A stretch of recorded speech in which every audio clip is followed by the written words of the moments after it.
Ok, boa noite a todos. O assunto de hoje, não posso falar que é um assunto besimcha, que é um assunto alegre.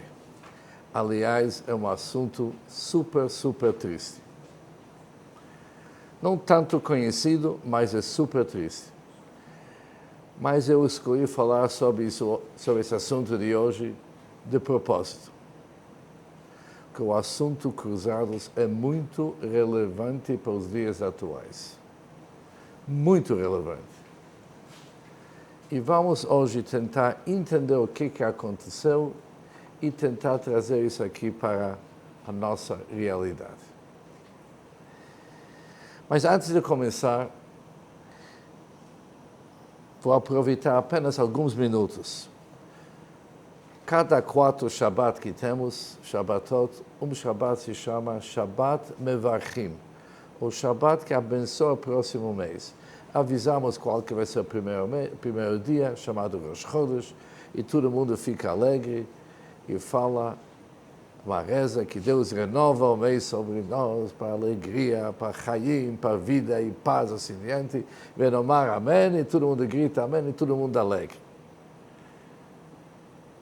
Shabbat Mevarchim não se faz uma reza que é tipo Av HaRachamim. Se pula Av HaRachamim. Os outros Shabbatot se fala, mas uma vez por mês não se fala essa reza chamada Av HaRachamim, nosso Pai Misericordioso. Essa reza, nosso Pai Misericordioso, normalmente se fala junto com Yizkor. Quando falamos Yizkor, Yizkor significa lembramos de nossos pais, antepassados, falecidos. É uma reza especial que quem tem pai e mãe sai da sinagoga naquela hora, fica na sinagoga apenas aqueles que não têm pai ou mãe, e fala essa reza após o Yizkor Av HaRachamim. Mas quando o Shabbat que abençoe o próximo mês, já que é uma alegria total, nada de Yizkor cabe nessa hora, por isso se pula essa reza. Só tem Shabbat Mevarchim, o Shabbat que abençoe o mês do Sivan, que se fala Av HaRachamim. Uma vez, o único Shabbat Mevarchim que se fala essa reza tipo Yizkor, é o Shabbat que abençoe o mês do Sivan. Normalmente as pessoas ficam surpresas, se perguntam, ei Rabino, o que é isso? Não sei, assim está escrito, no fim ninguém sabe. Mas ninguém sabe, mas já que está escrito, a gente segue a ordem aqui. Mas realmente qual que é o motivo? Porque durante o mês do Sivan aconteceu, ou seja, foi a pior época da cruzada. E muitas pessoas perderam a vida, famílias foram destruídas, cidades foram destruídas. Em lembrança daquele mesmo que é Shabbat Mevarchim, se fala Yizkor do Shabbat, uma vez por ano. Vários de nossos selichot são aqueles rezas adicionais que se fala antes do Rosh Hashanah, do Ano Novo. Muitos Kinot que se falam no pior dia do ano, o dia mais triste do Tisha B'Av, está ligado com aquela época dos cruzados. Era um verdadeiro desastre. Por isso lembramos Av HaRachamim e pedimos o seguinte: por que os povos do mundo vão dizer cadê o Deus deles, como que Deus poderia? E pedimos para Deus realmente se vingar para nós. Vingança é uma palavra que normalmente não se usa, mas essa vez a gente não perdoa. Aquilo que aconteceu, a gente não perdoa. Mas o que de fato aconteceu? Vamos entender bem o que aconteceu, mais ainda, o que isso tem a ver com nós? Hoje não tem cruzadas, aparentemente, está todo mundo em paz. Mas a lógica da cruzada, que vamos ver que se chama jihad, guerra religiosa começou com cruzada. Antes eram guerras um país contra o outro. O problema era território. Muitas vezes é uma vingança sobre uma guerra de 100 anos antes que perderam. mas nunca com motivo religioso que nem as cruzadas. A partir daquele momento, do lado cristão católico, Roma, Papa, era uma guerra chamada cruzado, começando em França naquele tempo, mas no lado também, não é bem árabes, islamistas naquele tempo, Islã começou o conceito chamado jihad. Jihad é uma guerra religiosa. Se você não acredita naquele que eu acho certo, você tem duas opções. Ou se juntar, fazer techuvá, se arrepender, se juntar àquela religião que eu acho certo, se não, morte. E morte cruel também. Mas o problema é muito pior. Uma coisa é quando você tem a ver com um gangster, que realmente está querendo ter o dinheiro, ou seja, mas quando ele acredita que ele está te matando, ele está fazendo uma mitzvah, está fazendo um bom ato, aqui o negócio fica super perigoso. Porque na visão dele, ele realmente está fazendo aquilo que Deus está querendo que ele faça. Pior ainda, ele está te matando e salvando a tua alma. Já que você é destinado para ir no inferno, para ele encurtar teu caminho e logo resolver o assunto, ele te mata, e o assunto é resolvido ou não resolvido, mas pelo menos se fecha o capítulo. Isso é o conceito de um jihad. Se não acredita naquilo que eu acredito, por isso, você não merece me viver. Melhor ainda, a morte para você é um tipo de techuvá que você faz, e com isso, quem sabe, alguém, eu não quero falar exatamente o que significa, vai te tirar do inferno. Inferno é uma boa palavra, aqui se usa purgatório, fica um pouco mais digno. Agora, vamos entender a história e se aprofundar e ver que é o nosso problema atual. Hoje sofremos da ameaça do jihad na pior situação possível, onde que os jihadistas realmente são dispostos a perder a vida. Porque nós não podemos esquecer, isso vamos ver durante nossa aula de hoje, para aqueles que realmente foram lutar como cruzados, foi permitido para eles, se eles vão matar aqueles que não acreditam naquele que eles acharam certo, eles vão ser salvos. Se não isso, eles vão para o inferno. O único jeito para eles se salvar é matando aqueles que não acreditam.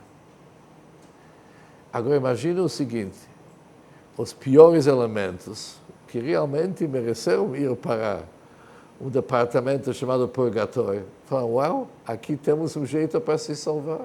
Nunca tivemos uma oportunidade que nem essa. Por isso,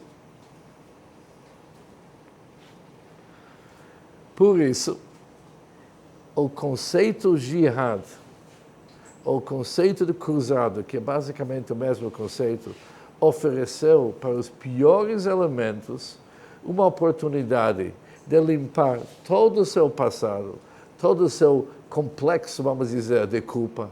E realmente deveria sentir culpa, porque o comportamento deles foi ruim, e ter a chance para merecer o mundo vindouro próximo a Deus, porque eles fizeram um trabalho que Deus com certeza apoia.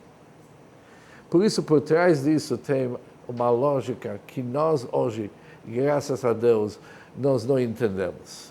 Nós não entendemos porque hoje, nós vamos estudar isso bem, hoje as pessoas não são tão religiosas. Ninguém acredita mais nessa teoria que tal pessoa pode nos salvar do inferno. E se você vai fazer... Isso hoje as pessoas têm uma sensibilidade diferente. Pelo menos deveria ter. Mas, infelizmente, temos hoje, e isso está ressurgindo em vários lugares, de novo essa ideia do jihad, de entregar a vida para provar uma ideia e achar que uma pessoa que não segue a linha que é deles merece a pena de morte. Isso hoje é demais, a linguagem é exatamente o que era na época dos cruzados. Por isso, esse avarachamim que nós falamos é para nos lembrar que a gente não está totalmente... Aliás, no último tempo, tira a palavra totalmente, a gente não está fora desse perigo, dessa ameaça. Agora vamos começar o que nos interessa. Nosso projeto de hoje são histórias milenares mundiais, apoiado pelo nosso governo. Várias pessoas ajudaram para a gente poder dar essas aulas e, eventualmente, fazer um livro de 24 aulas, 24 capítulos, que nosso plano é que esses livros entrem nas escolas judaicas e também não judaicas, porque ela é feita de uma forma que todo mundo pode se adaptar. Ok. A história das cruzadas e seu impacto até os dias atuais. Já vimos histórias milenares. Próximo.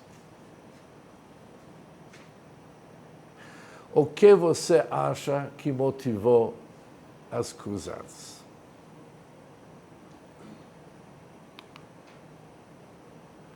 Fé religiosa, política, economia ou poder?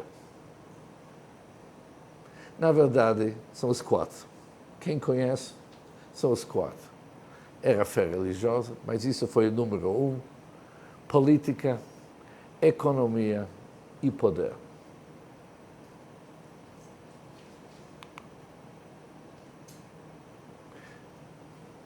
As cruzadas e suas consequências no mundo judaico.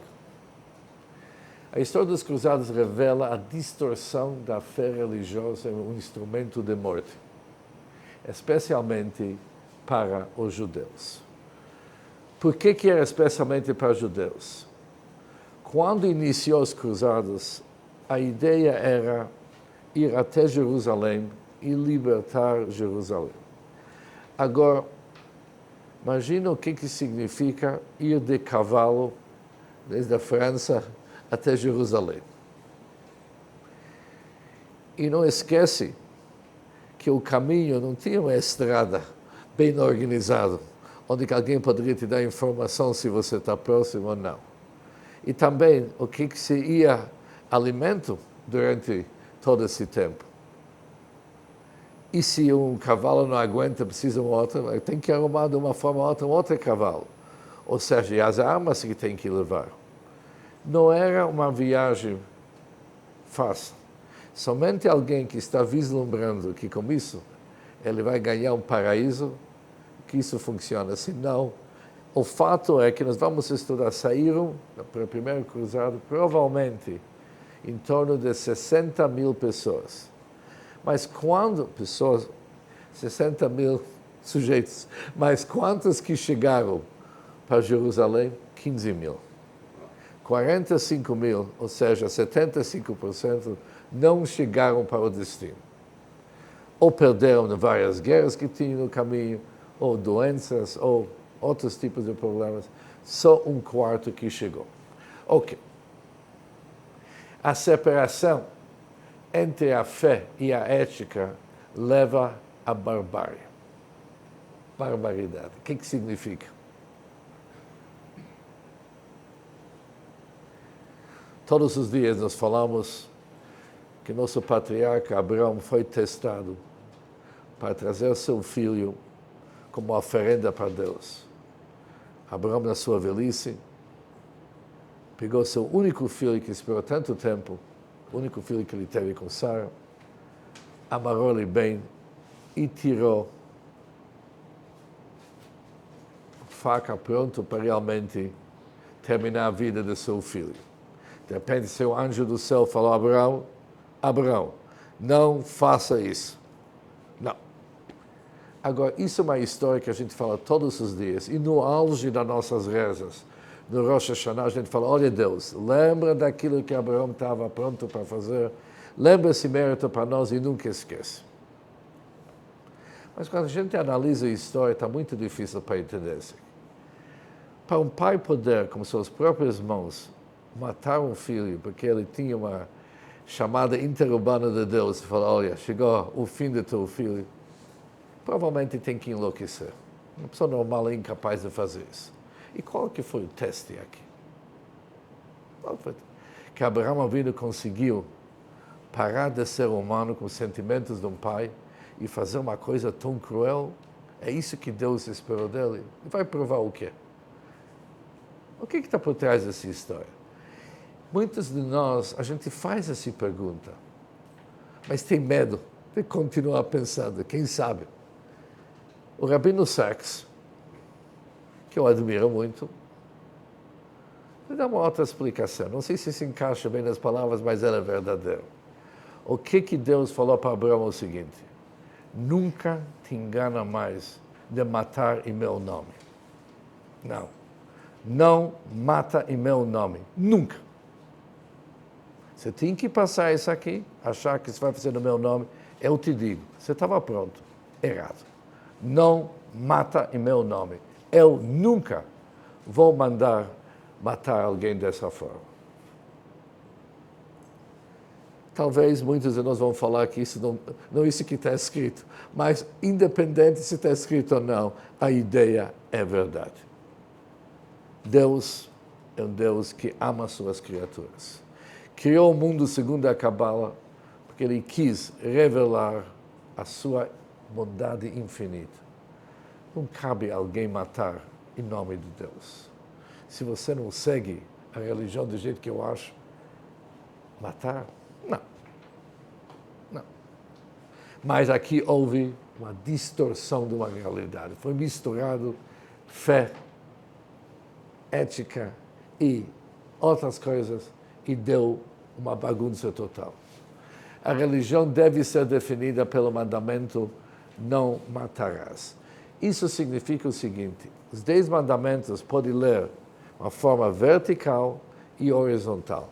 Eu sou teu Deus que te tirei do Egito. O que está escrito do lado? Não matarás. Às vezes tem que ler assim: já que eu sou teu Deus, não mata.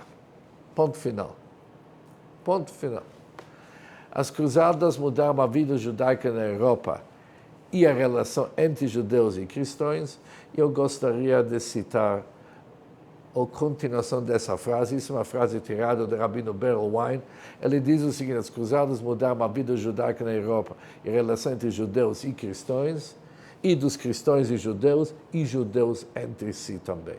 As cruzadas fizeram uma bagunça entre o povo judaico também, conforme vamos estudar. Ok, fatores que antecederam a primeira cruzada.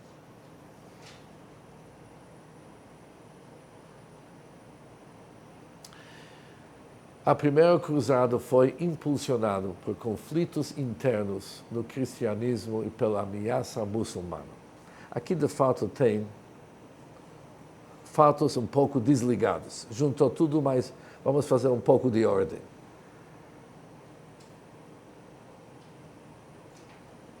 Conflitos naquele tempo não faltaram. Os países não eram bem definidos, não tinha um governo central em nenhum país. O que era a França naquele tempo?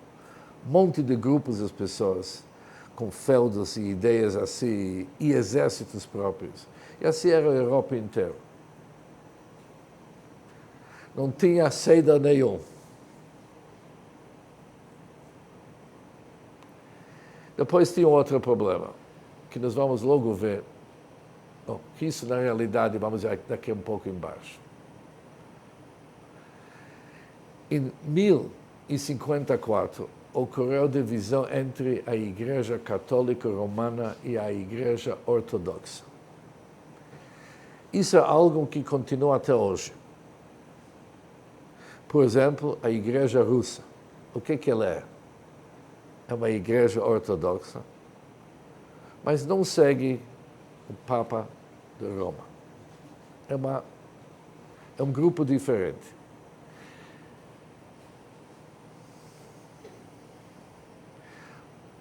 A sede, vamos dizer, da Igreja Ortodoxa era o Império Bizantino, que naquele tempo era chamado Constantinopla. Hoje é a Turquia. Qual cidade da Turquia? Qual? Istambul. Isso, capital. Naquele tempo era Constantinopla, era uma cidade muito forte e a Igreja Ortodoxa tinha sua sede lá.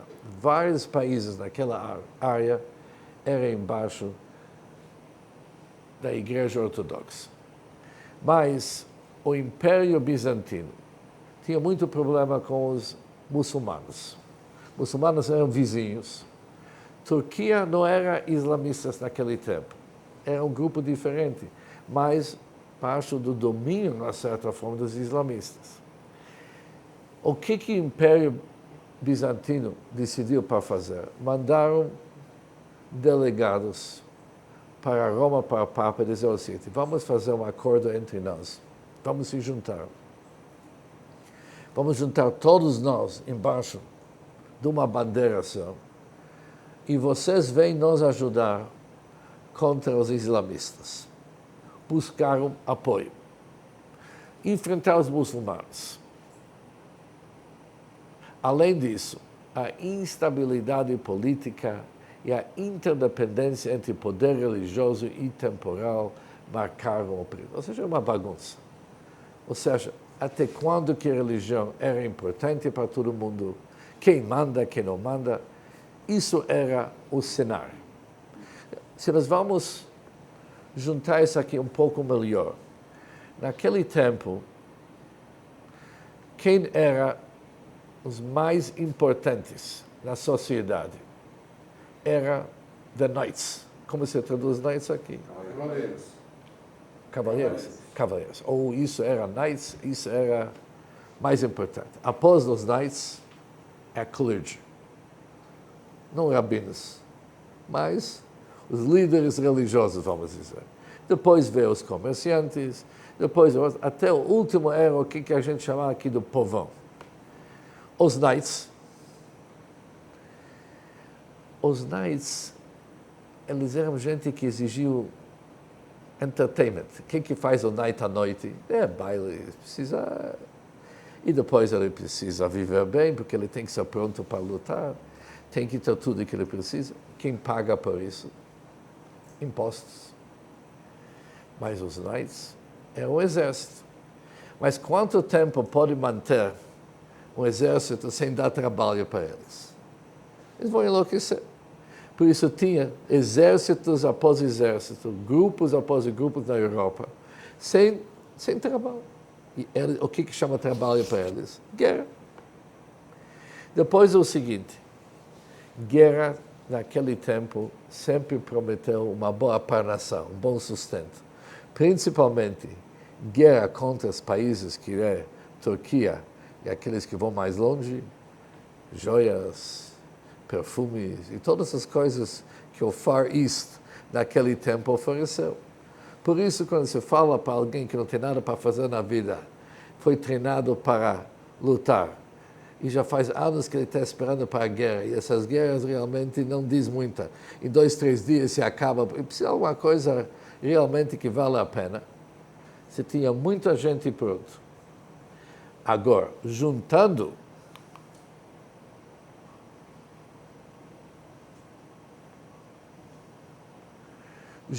com aquele que nós vimos, um pedido da Igreja Ortodoxa que estava em Constantinopla.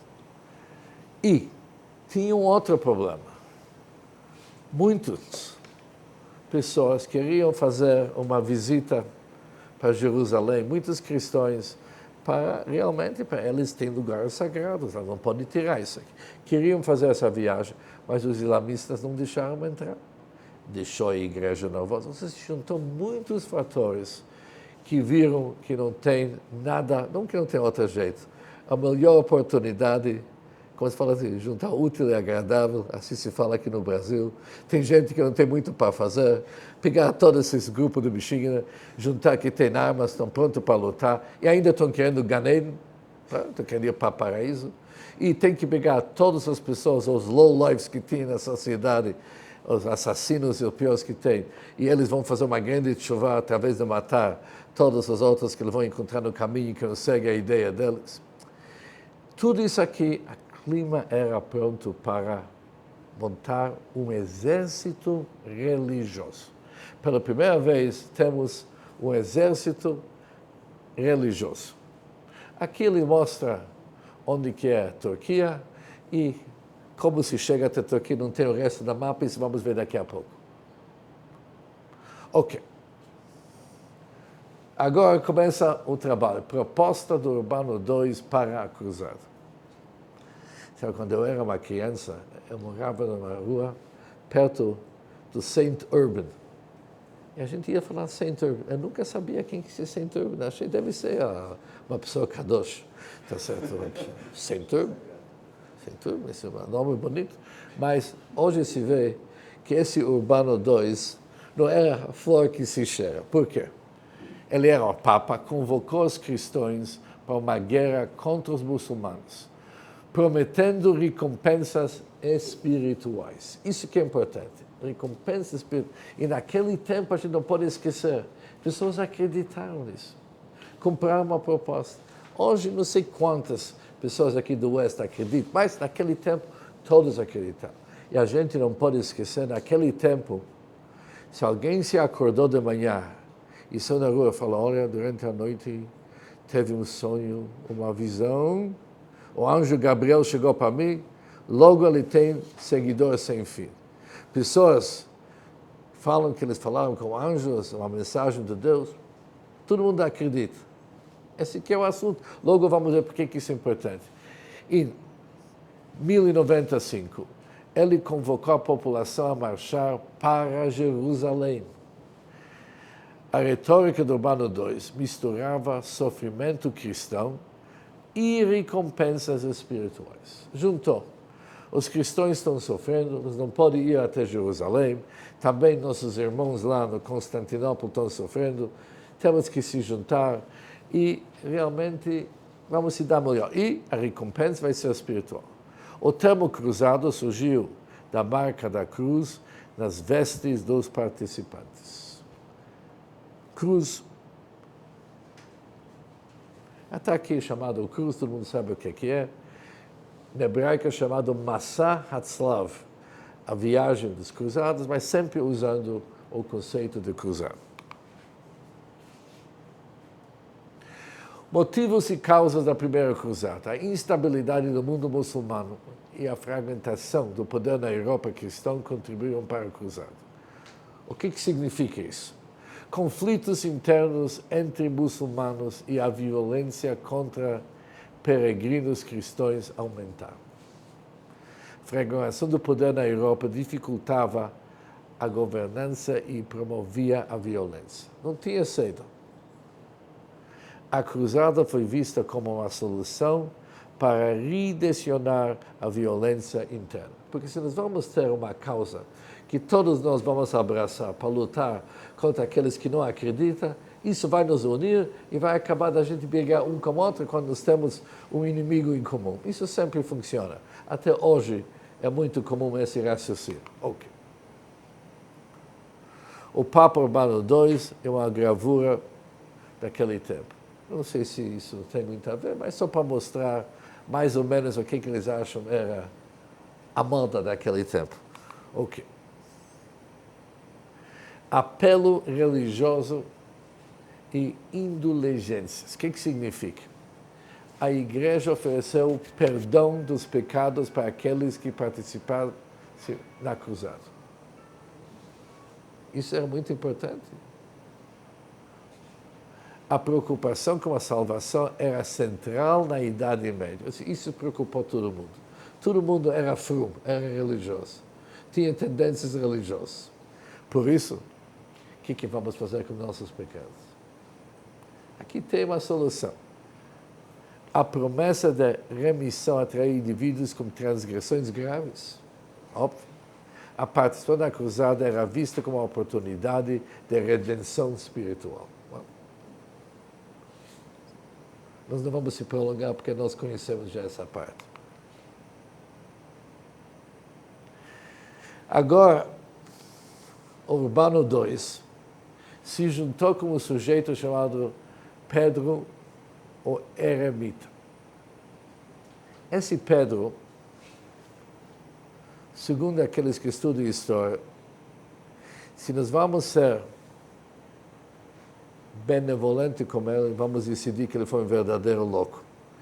Se nós vamos realmente querer ver quem que ele era na prática, ele é uma pessoa super, super cruel. Mas ele se vestiu que nem aqueles ermitões que não precisam de nada, realmente não precisava. Um fanático religioso que não viveu na realidade do mundo, pela vida humana não tinha valor nenhum. Esse era esse Pedro Ermito. A Cruzada Popular partiu de Colônia em 1096, desorganizado e sem recursos. Estão indo para alto sacrifício porque precisa de recursos. Agora, os grupos atacaram comunidades judaicas ao longo do caminho. A lógica distorcida levou a ataques brutais contra os judeus aqui se fala Renânia, se fala assim? The Rhineland. Em inglês é chamado Rhineland, aqui Renânia, assim mesmo? Ok.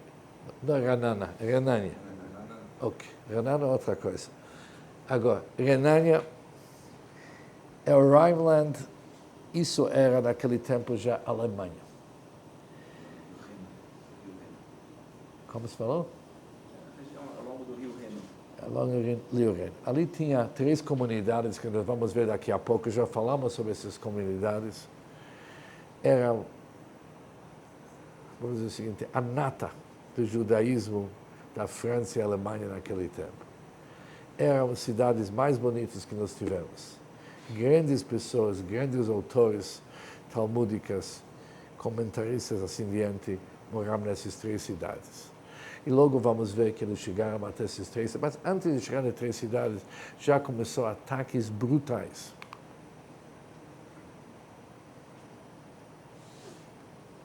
Além disso, havia um incentivo econômico nas cruzadas. A guerra era vista como uma oportunidade de ascensão material, atraindo muitos participantes. Isso já vimos. A expectativa de recompensas financeiras motivou a participação das cruzadas. Muitos cruzados contraíram dívidas com a igreja para financiar suas expedições.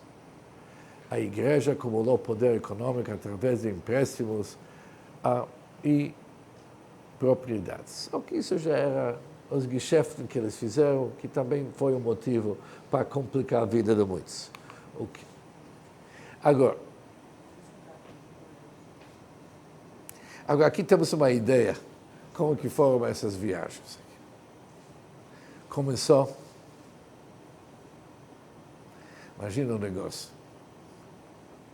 Olha, o cara que está perto de Paris, olha que ele vai até Lisboa, depois sai aqui. Uma viagem, de fato, demorou. Ou seja, aqui temos o vermelho, a primeira cruzada, o verde, a segunda cruzada, depois tem a terceira cruzada e a quarta cruzada. O que realmente era o pior era a primeira cruzada. Por isso se fala pouco das outras e se fala muito mais da primeira cruzada. Mas aqui temos Constantinopla justo aqui, Israel está aqui, Jerusalém está aqui, e para eles chegar, olha, tinha que chegar para a Turquia, Constantinopla, depois tinha que passar pela Síria, depois tinha que entrar Trípoli, Líbano de hoje, Acre já é Israel, Acre, e depois Jerusalém. É uma viagem terrível, mas o que a pessoa não faz para poder entrar no paraíso? Deixa eu voltar. Aquele slide tem um erro. Só um minutinho. Primeira cruzada até 1999, acho que não. Está errado. Tem que ser 1099. Tem que tirar 19 ali. Isso é verdade. Quando começaram as ondas do United Kingdom, também tiveram as outras cruzadas? Começou no United Kingdom, tinha na cidade de York. Você sabe disso? Na cidade de York, na Inglaterra, até hoje um judeu não vai anoitecer. Você sabe disso? Won't stay the night. Não vai ficar lá à noite. Até hoje, apesar que isso não é, vamos dizer o seguinte, lei, não é mas é o minhag, todos que vêm da Inglaterra sabem, York para aquilo que aconteceu lá, unforgivable. Ok, nós vamos chegar lá.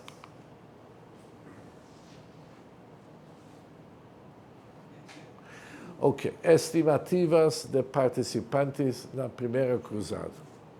Mais de 60 mil homens participaram da primeira cruzada, com apenas 15 mil sobrevivendo até Jerusalém. Falamos sobre isso. A jornada foi longa e perigosa, marcada por pragas e fome. Foi a primeira vez que um exército foi reunido por motivos puramente religiosos. Essa é a linha que hoje devemos sair daqui lembrando. Isso foi o início do exército que se reuniram puramente por motivos religiosos. Não era territorial, não era financeiro, era motivos religiosos.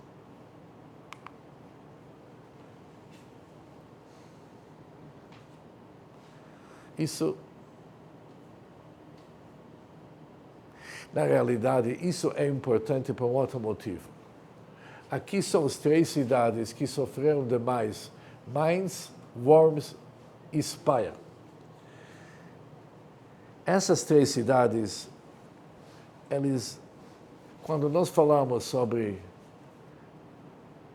Speyer, na realidade era Shapiro. Speyer vem da palavra Shapiro. Os Shapiros vêm do Speyer.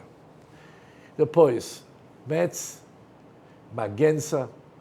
Hoje, nossos nomes, Worms é a cidade do Racha, que nós vimos a última vez. Embaixo você tem Strasbourg.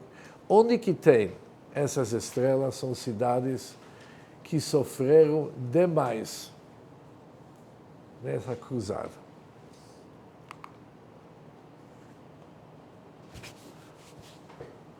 Ok. Como que os judeus entraram nessa história? Era uma briga entre cristãos e Islã. Como que o judeu entra na história? Assim que começou a marcha no sentido de Jerusalém, já que era muito desorganizado, muitos desses guerreiros, vamos chamar, falaram o seguinte: nós vamos viajar anos até chegar num lugar para poder enfrentar aqueles que não acreditam naquele que deve acreditar. Quando temos aqui o trabalho aqui perto da casa, por que vamos lá? Primeira coisa, vamos fazer ordem aqui, depois vamos lá.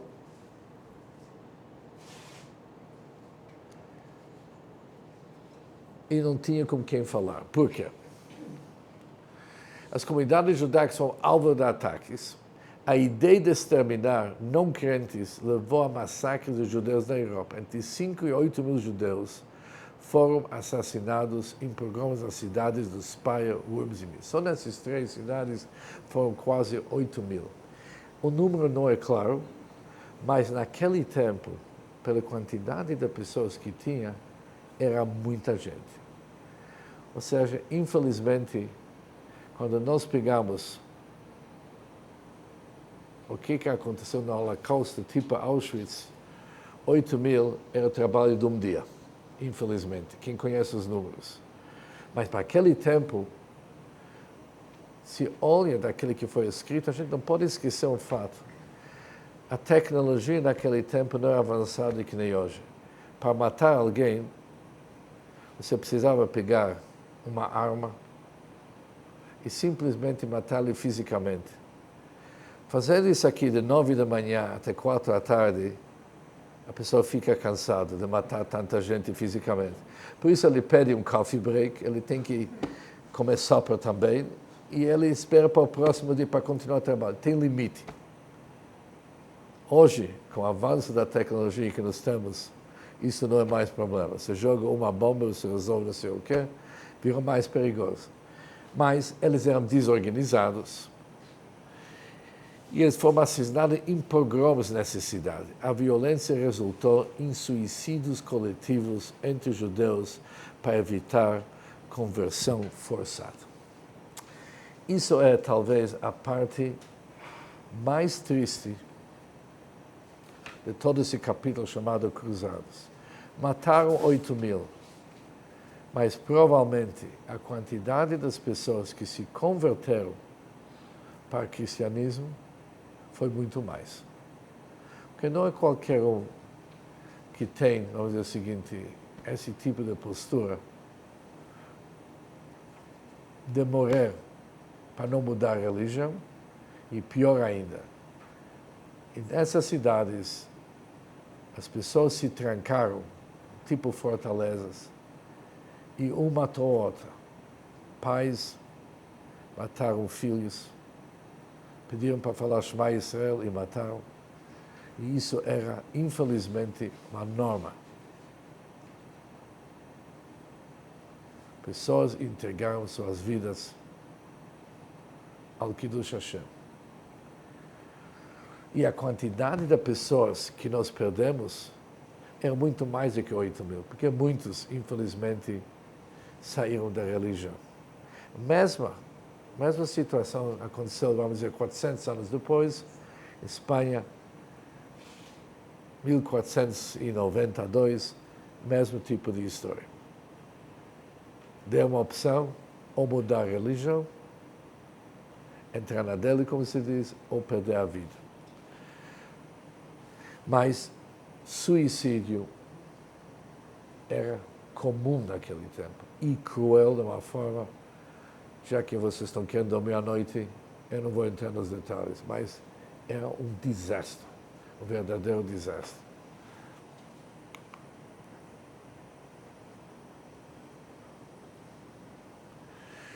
Judeus do Papa e a doutrina do testemunho. O que é isso? A Igreja Católica desenvolveu a doutrina do testemunho, considerando os judeus como testemunhas da verdade cristã. Isso significa o seguinte: a ideia de que os judeus servem como testemunha da veracidade das Escrituras e central da teologia cristã. Essa doutrina foi influenciada por Agostinho, de Hipona, e a passagem de Isaías 43:10. O que significa? O Papa sempre deixou uma quantidade de judeus morar onde que tem o gueto hoje, em Roma. Sempre tinha judeus. Quando Hitler matou os judeus do gueto, o Papa escreveu uma carta para ele. O que você fez no mundo inteiro não me importa, mas meus judeus você não poderia tocar. O que significa meus judeus? A Papa e assim a Igreja tinha uma ideia. Por que ainda tem judeus no mundo? Já deveria desaparecer faz tempo, segundo a doutrina deles. Mas precisa de um testemunho. Quando vai ter the second coming, a segunda volta de Jesus, quando ele vem, precisa judeus no mundo para falar Chatanu, Avinu, Pashanu, fizemos coisas erradas e realmente agora a gente percebe a verdade. Precisa que fiquem judeus para poder falar isso eventualmente. Por isso, um grupo de judeus tem que ficar no mundo, senão não vai ter testemunho. Agora, a gente fica rindo disso aqui, mas hoje tem muitos cristãos no mundo que apoiam Israel. E a gente fica muito besimcha disso. A gente muito alegre, uau, os cristãos estão do nosso lado. Mas, se vocês vão ouvir bem, às vezes vocês escutam essa história. Precisam que eles fiquem, porque logo vem Jesus e precisa um país de judeus para depois se converter com muita alegria percebendo era. Ali tem um cunho religioso super assim. Nem é tão escondido. Para quem escuta, só que a gente não quer nem saber. Eles estão do nosso lado, Shalom a Israel e vamos em frente. Assim que é o judeu. Hoje está bom, amanhã a gente se preocupa. Aliás, nem se preocupa, a gente acha que eles vão ter uma grande surpresa, porque nunca vai acontecer. Mas isso aqui é para entender o que aconteceu naquele tempo.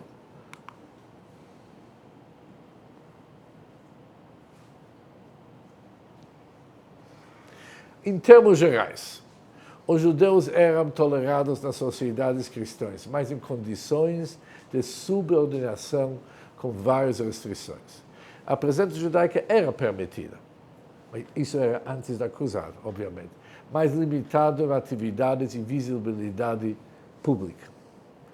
Isso é interessante, porque quem visita a Europa e estuda como que era naquele tempo, vocês sempre vão ver a igreja e 100 metros depois tem a sinagoga. Isso é muito comum na Espanha e várias outras cidades.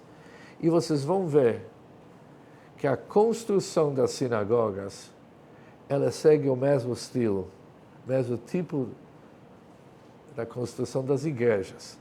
Porque houve uma certa tolerância, desde tinha uma condição, sinagoga mais baixa, a igreja mais alta, sinagoga mais baixa, mesmo estilo e controlado. Controlado. A doutrina do testemunho exige que os judeus não alcançassem posições sociais que ameaçam a ordem cristã. Não. Não pode ser grandes líderes. Judeus eram considerados cidadãos de segunda classe, protegidos, mas juridicamente inferiores. Isso era antes da cruzada, mas eu não sei por que isso entrou aqui. Reações durante as cruzadas. Isso é a bagunça. As cruzadas geraram uma resposta complexa entre os judeus, incluindo conversões forçadas e apelos a autoridades eclesiásticas. Falei certo isso aqui ou não? Mais ou menos. Came out good? Okay. It's not an easy word. Okay. Durante as cruzadas, muitos judeus foram forçados a se converter sob a ameaça da violência. A literatura rabínica da época mostra uma postura acolhedora para aqueles que retornavam ao judaísmo. Isso não é tão simples. Quando passou a época dos cruzados, muitos judeus, que abandonaram a religião, se converteram, tiveram uma opção de voltar. Logo vamos ver que isso era uma briga entre a igreja, que não quis que eles voltem, mas vários reis falaram, não, isso foi forçado, é injusto, quem quer voltar pode voltar. Mas quando chegou a hora de voltar, começou uma discussão entre os próprios judeus. Aqueles judeus que eram fiéis de início até o fim falaram, olha, na nossa sinagoga isso não vai entrar. Meu pai perdeu a vida, entregou a vida, e você chega aqui, ainda quer ser o Hazan, esquece. Aqui não. Mas eu tenho Yortzeit. Yortzeit contra quem? Que alguém se converteu? Esquece. Aqui não entra. Começou uma bagunça. E várias sinagogas não deixaram aqueles que foram convertidos à força voltar. Os rabinos se juntaram e decretaram, pode voltar. Se alguém está querendo voltar, deve aceitá-lo e não se deve falar daquele que aconteceu porque eles não tinham culpa. É uma situação forçada, mas é interessante. É interessante porque quem estuda Talmud, estuda Tosafot, isso era na época dos balei Tosafot, a gente encontra várias pessoas, Rabbi Yerucham Ager, muitos convertidos que eram balei Tosafot. E ninguém entende como o convertido se tornou um gênio, um grande rabino tão rápido. A resposta é que eles não eram convertidos que nós conhecemos hoje. Eles eram pessoas que antes eram judeus, saíram, mas os outros aceitaram de volta, mas lembra do teu passado. Não vamos te chamar de convertido por causa... Foi um pouco cruel, porque os rabinos não aceitaram, mas mostra, daquele que vimos no início, a grande bagunça que isso causou entre os Bnei Israel. O suicídio foi legitimado como uma forma de evitar a conversão forçada. Também não era uma ideia tão fácil aceita. Por quê? O Maimônides diz o seguinte, se alguém chega para alguém e fala, olha, grita, Allah Akbar, senão vamos te matar. Como vai gritar Allah Akbar? Grita Allah Akbar. Por quê? O que é Allah Akbar? Allah Akbar significa Deus é um e único e Muhammad é o profeta. Ou seja, eles também acreditam em Deus. Eles acham que Muhammad é profeta. E nós achamos que Muhammad não foi profeta. Quem que foi profeta? Moshe Rabbeinu. Não por causa disso, eu vou perder a vida. Eu não estou indo contra Deus. Por isso, nós podemos rezar numa mesquita árabe. Vimos isso aqui várias vezes. Quem foi para Marat HaMarpelá em Hebron, sabe que a gente reza aquela onde que tem, no Hebron, antes era uma igreja, depois voltou a ser uma mesquita. Se vocês olham em cima os símbolos que tem, são símbolos de uma igreja. No fim, resumindo, mesmo sobre cristianismo, também há várias opiniões, porque depende muito, eu não sei se vocês conhecem tudo isso aqui, tem aqueles que chamam os cristãos que acreditam na Trindade, isso é um assunto. Aqueles que acreditam que Jesus era tipo profeta, é uma outra história, tem os luteranos com a ideia dele. Ou seja, nem no cristianismo podemos dizer claramente que isso é um tipo de idolatria. Não, tem certas seitas que não é idolatria. Eles acreditam em Deus, mas acham que Jesus foi uma grande pessoa. Até Maimônides, quando ele fala sobre Jesus, fala com certo respeito. Mas nós não aceitamos o fato de Jesus ser um filho de Deus de forma que eles falam, por um motivo muito simples. A Bíblia fala, vocês todos são filhos para Deus. Nós também somos, aqui no Brasil fala, eu também sou filho de Deus. Até as pessoas falam, também sou filho de Deus. Quando todo mundo se serve a alguma coisa, todo mundo fala, eu também sou filho. Todos nós somos filhos de Deus. Agora, filho de Deus, da forma que eles entenderam, não. Mas, se alguém não entregou sua vida para santificar o nome de Deus, para não mudar a religião, diz o Maimônides, não pode culpá-lo. Não pode falar, por que você não entregou a tua vida? Não. Independente se o certo ou não é certo, mas se ele não quis entregar a sua vida, ele foi forçado. Nada que uma pessoa forçada, ele tem culpa. Como que vamos culpar alguém quando ele foi forçado para falar, para aceitar uma outra religião? Não tem culpa. Por isso, a ideia de suicídio não foi tão fácil aceita. Mas, no fim, é isso que aconteceu. Se entendemos ou não, isso foi a realidade. Foi, de uma certa forma, foi legitimado. A partir daquele momento, isso virou assim.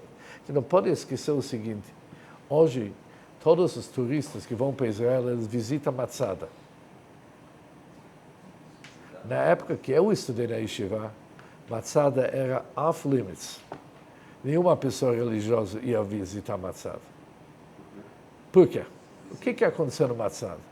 Foi o último batalhão de judeus que ficaram lá, lutando contra os romanos.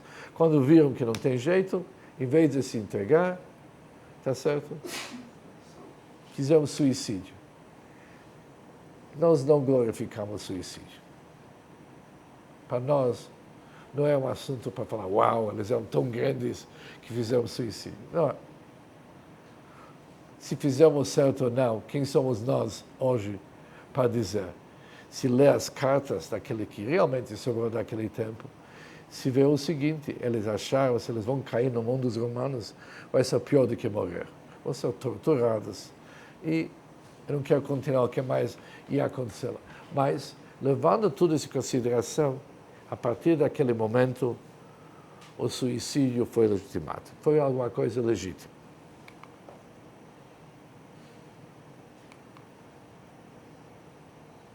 Oração Avarachamim, eu falei no início, por isso eu não vou repetir.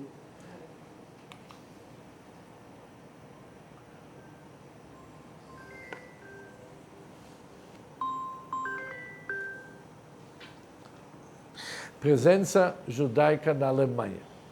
A presença judaica na Alemanha era pequena, mas intelectualmente dinâmica antes das cruzadas. No final do primeiro milênio, comunidades judaicas eram formadas por 100 e 200 famílias. Eram pequenas. 100 e 200 famílias, isso era uma comunidade. Após os massacres de 1996, muitos judeus migraram para o leste europeu, especialmente para Polônia. Polônia começou por causa dos cruzados. Polônia era chamado no Yiddish Poilin, Poilischer, Poilin. O que é Poilin? Poi, aqui, Lin, que nós vamos ficar. Aqui é nosso futuro. Infelizmente, pagamos um preço caríssimo para essa Polônia. 3 milhões de judeus. A maioria dos Ashkenazes contemporâneos, descendentes de comunidades que floresceram no leste europeu. Ou seja, origens era super importante para nós. Impacto dos cruzados na identidade ashkenazi. Os cruzados tiveram um impacto profundo na autopercepção das comunidades ashkenazis. A violência cruzada gerou desconfiança e um senso de vulnerabilidade entre os judeus ashkenazis, porque eles nunca acreditaram que isso pode acontecer com eles.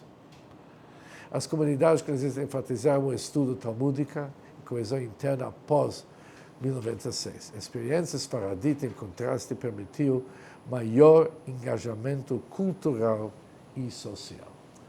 Isso, nós vamos chegar para estudar isso bem. Durante o tempo... Pode entrar. Durante o tempo, só me dá uma ideia do tempo, porque... 8h35. Oh, ainda tem... 2 horas. Tem 1h30. Ok. A gente tem que saber o seguinte. A Europa, após os cruzados, era uma calamidade.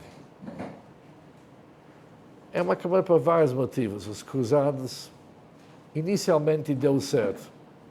Conquistamos Jerusalém, provavelmente vamos chegar nisso. Conquistamos Jerusalém, encontraram 3.000 judeus no Jerusalém naquele tempo. O que eles fizeram com os judeus? Pegaram todos eles, colocaram nas sinagogas, incendiaram as sinagogas, mataram todos eles. Eles ficaram algum tempo até que os islamistas se organizaram e começaram o jihad dele. Aquele Dome of the Rock que tem hoje, com aquela cúpula de ouro que tem, isso, por algum tempo, era uma igreja. E ainda tem muitos, eu não vou dizer muitos, mas tem alguns prédios que sobraram da época dos cruzados. É um tipo de uma construção diferente. Diferente daquele que nós vimos, a construção de Heroide, que são aquelas pedras que tem em volta, tipo de uma moldura. Cruzados é uma outra forma de construir, mas de qualquer jeito, Europa, após os cruzados, o que os judeus viram? Não. Aqui, se isso poderia acontecer aqui, é triste. Vamos se fechar nos nossos guetos mesmo, vamos começar a estudar Talmud, manter a nossa língua, a nossa cultura, vamos ficar longe de todo mundo. Durante esse tempo, em Sfarad, Espanha de hoje, os judeus viveram uma vida totalmente diferente. Escreveram poesia e sobre a beleza da vida. Eles tiveram Shirei Chol e Shirei Kodesh, canções sagradas e canções como que o vinho é bom, como que isso é bom, como que dançar é interessante. Escreveram tudo sobre a vida, daquele que a gente chama hoje a vida normal. Sfarad,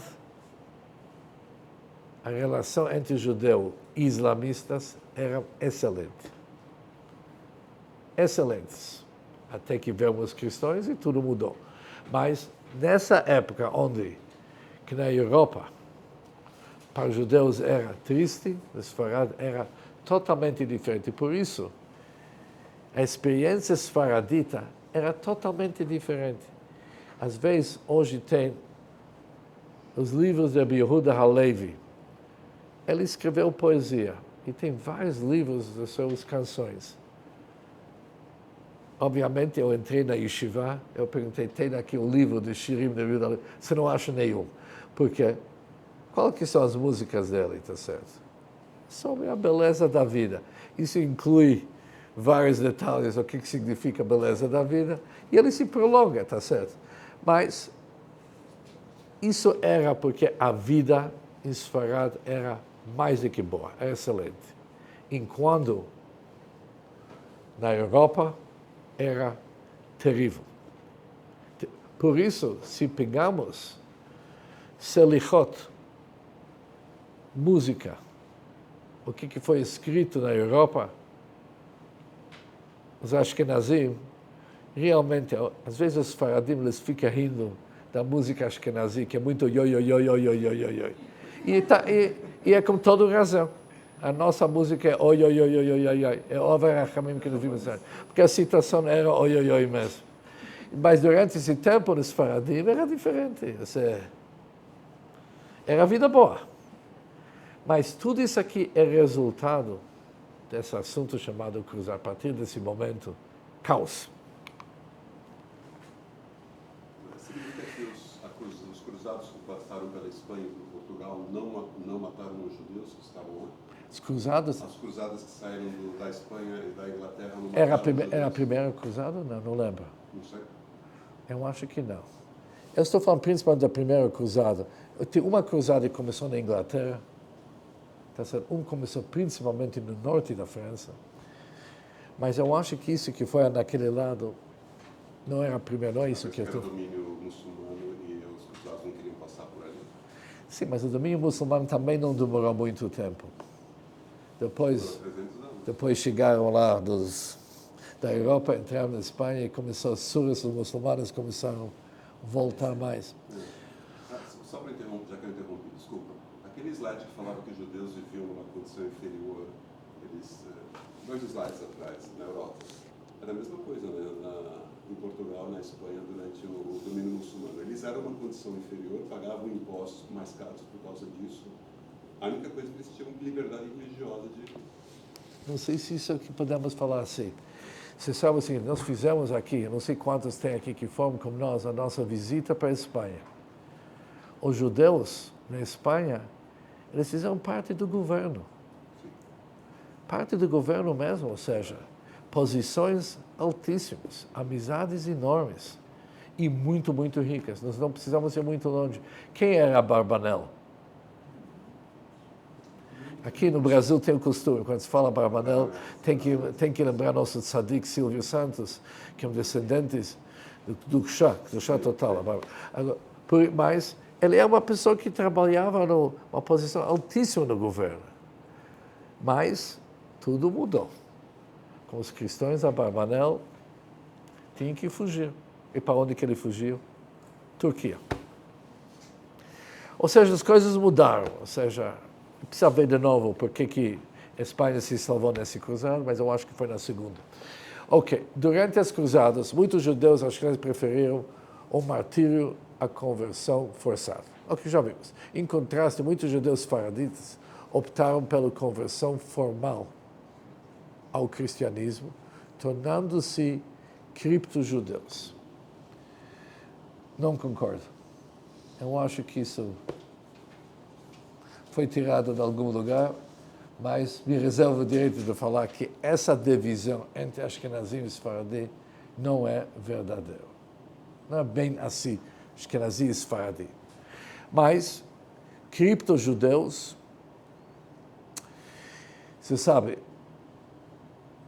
hoje, para quem quer entrar nos arquivos da Inquisição, aliás, falando da Inquisição, o Brasil foi o último país do mundo a abolir a Inquisição, 200 anos atrás só. Aqui a Inquisição funcionou por muitos anos, mas hoje podemos entrar nos arquivos da Inquisição. Dá para ver que essa gente era super, super organizada. De vez em quando, antes de matar alguém, você tem fichas lá de 800 páginas escritas com aquele... onde que realmente uma grande parte delas acreditaram que aquilo que estão fazendo, isso aqui é a vontade de Deus. Os cripto-judeus se deram super mal. Super mal, porque muitos desses pesquisas que foram feitas é o seguinte: um judeu aceitou uma religião que não é dele forçado. Mas mesmo assim, tá bom, agora um judeu cristão. É um cristão, Chaz v'Shalom, não menciona que o judeu é perigoso. Mas ele quis comer gefilte fish. E o que você faz? Gefilte fish? Por isso, ele foi convencer todos os goyim que tem uma comida chamada gefilte fish que se encaixa no cristianismo. Ou seja, os judeus complicaram os cristãos. Os cripto-judeus fizeram aquela bagunça. Eles foram ver uma nova versão daquele, o que se chama ser um cristão. Ficou terrível. E uma grande parte deles perdeu uma vida justo pelo fato que essa ideia de cripto-judeu não funciona exatamente bem. Eu não sei se é bem na divisão sefaradi, mas okay. A preservação do pacto foi interpretada de maneiras diferentes entre as duas comunidades. Não concorda? Isso depois tira. Eu acho que essa ideia de tentar fazer uma divisão entre Sfaradi e Ashkenazi é péssimo. Hoje, foi péssimo naquele tempo, continua sendo péssimo. Não está nem correto de falar isso.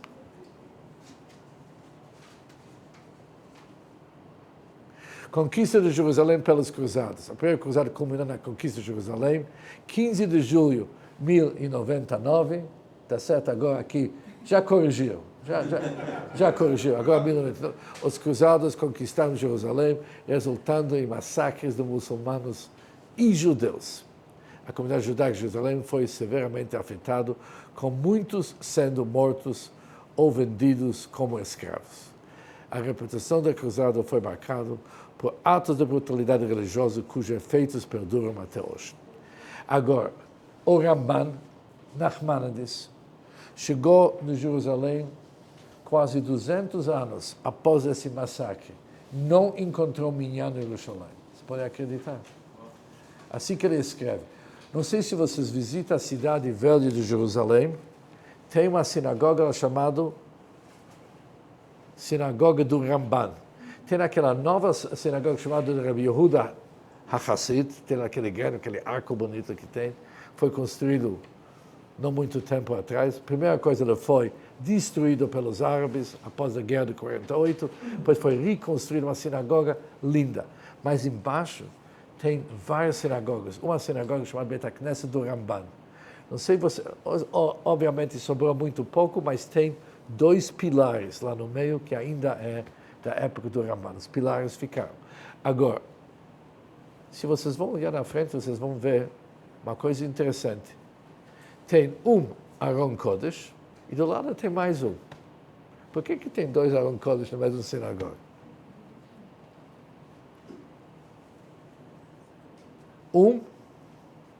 Entrou Sefer Torah e tudo. No outro, entraram vários objetos que não pertencem à nossa religião, infelizmente. A dificuldade era tão grande naquele tempo que tinha que aceitar muita coisa. Mas quando ele fala aqui, a repetição da cruz foi marcada por atos de brutalidade religiosa, cujos efeitos perduram até hoje, não está se falando desses tipos de efeitos. Os efeitos da guerra, chamada guerra religiosa, jihad. Não sei quantos de vocês, eu não quero me envolver aqui muito na política, mas chamado West, nunca vou entender isso aqui, porque não é a visão, não é a forma que eles pensam. Quando se trata com um país como o Irã, acredita que eles realmente estão prontos para morrer, para santificar o nome de Deus. Eles realmente estão prontos para isso. Estão educados para isso, eles acreditam nisso. Para eles, isso é jihad. E é muito difícil negociar com alguém quando ele tem toda essa ideia distorcida sobre Deus, sobre religião, sobre o ser humano. Uma ideia fanática dessa forma, é difícil achar common ground com ele. Estados Unidos quer negociar. Negociar o quê? Para eles não tem o que negociar, isso é a ideia deles, a crença deles. E estão dispostos realmente a morrer por isso. Vai negociar o quê? Não tem negociar.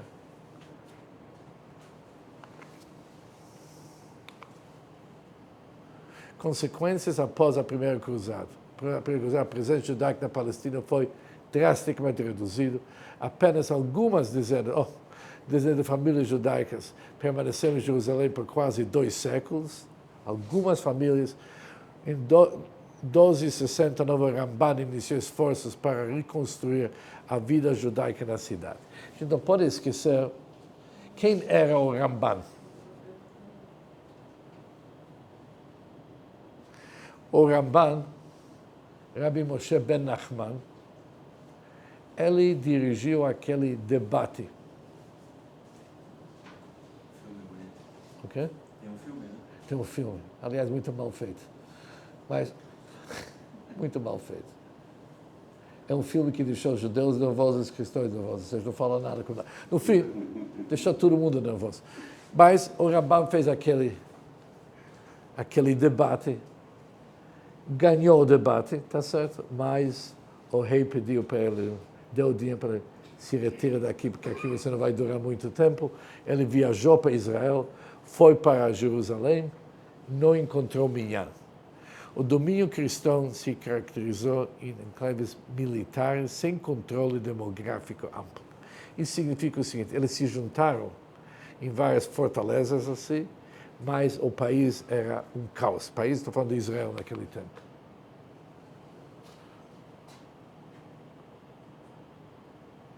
Ok, aqui tem várias estruturas. Aqui não está explicado, isso é o que sobrou das cruzadas, isso é um tipo de uma construção, mas o que está aqui embaixo, eu não sei se vocês conhecem, no Israel tem um lugar chamado Hotel Lavi. Conhece o Hotel Lavi? É perto do Tveria, mais ou menos 12 quilômetros do Tveria. É um kibbutz. Perto desse Hotel Lavi tem essa planície. As guerras entre os cristãos e os islamistas eram naquela planície. Ou seja, está marcado exatamente, porque para lutar, você precisa de uma certa área para fazer a besimcha, como que é naquele tempo. Ok. Impacto geopolítico das cruzadas. Ok. A violência religiosa das cruzadas aprofundou divisões políticas e culturais que ocorrem até hoje. Na realidade, vários países que nós temos hoje é resultado das cruzadas. Um deles é o Líbano. Isso era o que os cruzados montaram no caminho. O nome deles, dos cruzados lá naquela área, era Odessa. Pode acreditar, a cidade de Odessa também tinha a ver com esse assunto do Mar Negro. Mas, de qualquer jeito, o termo cruzado se tornou um insulto no Oriente Médio contemporâneo. A memória das cruzadas serve como um alerta contra o fanatismo religioso. Obrigado. O que sabemos dessa história? Vamos chegar no Tachas. Por que temos que ver isso hoje?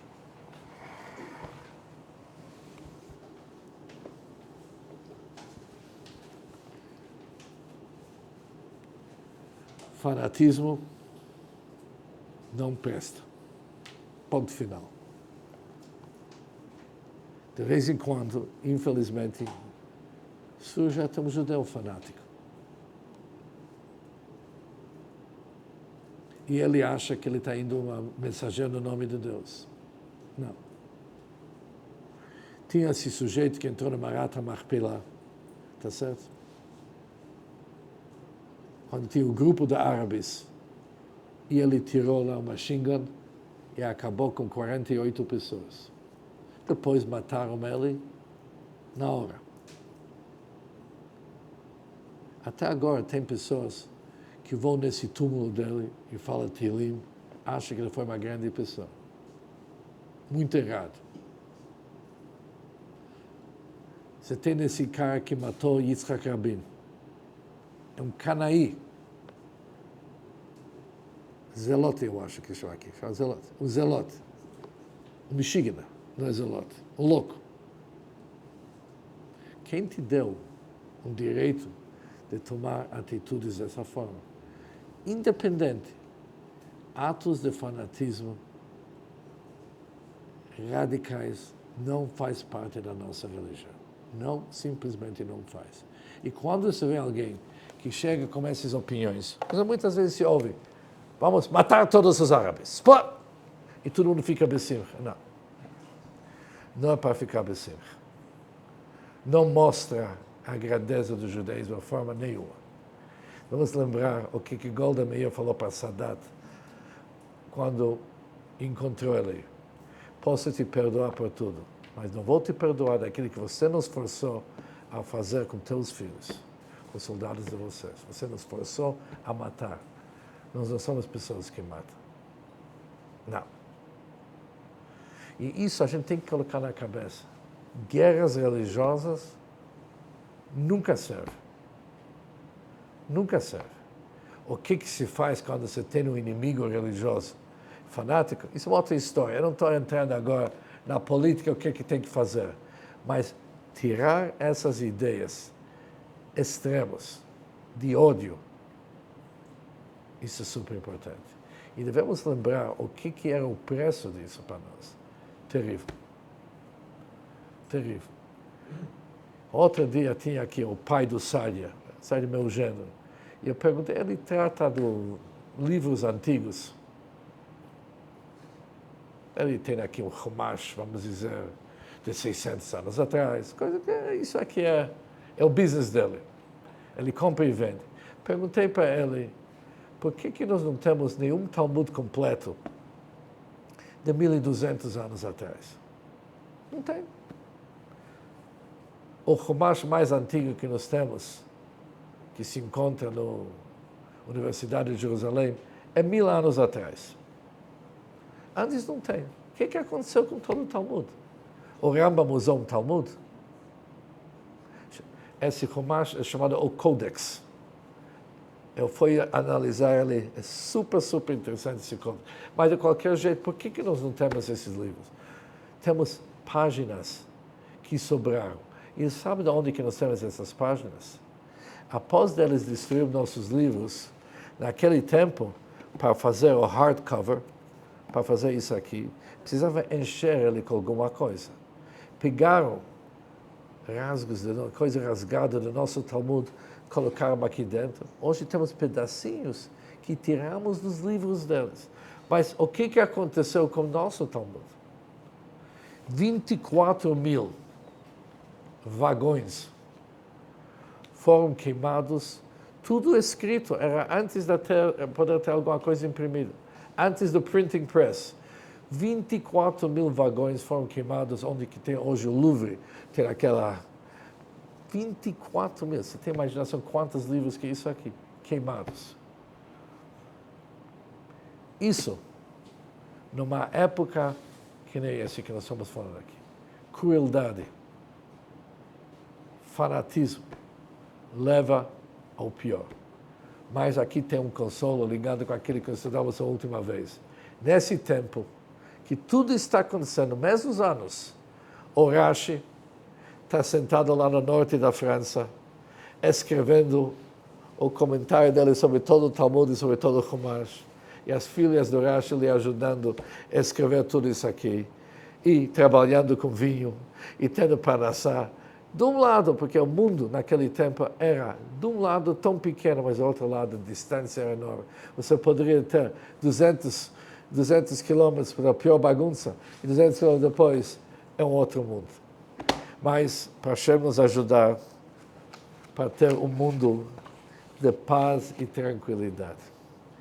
Já chega com essas guerras contínuas, onde se escuta 30.000 pessoas morreram, 60.000 pessoas morreram, 3.000 pessoas, e se fala assim, normalmente se redondo, não se fala 32 e 480.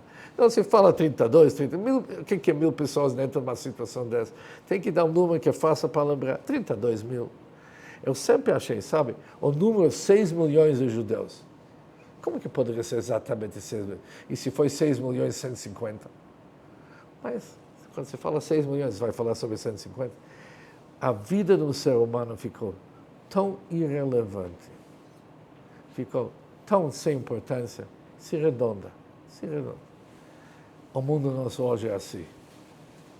32 mil, matança no pior que tem. Agora, quando você mata 30 mil pessoas, e a família que sobrou o quê? Quantas pessoas que isso atinge? O que isso faz? Quando o ódio se espalha com isso? Nosso mundo é um mundo triste. E vamos merecer aquilo que está escrito no Megilat Esther. Lá em Yehudim Haitaurá, vamos ter luz, alegria, júbilo e simchas para sempre. Mas vamos aprender. Escolha, gente.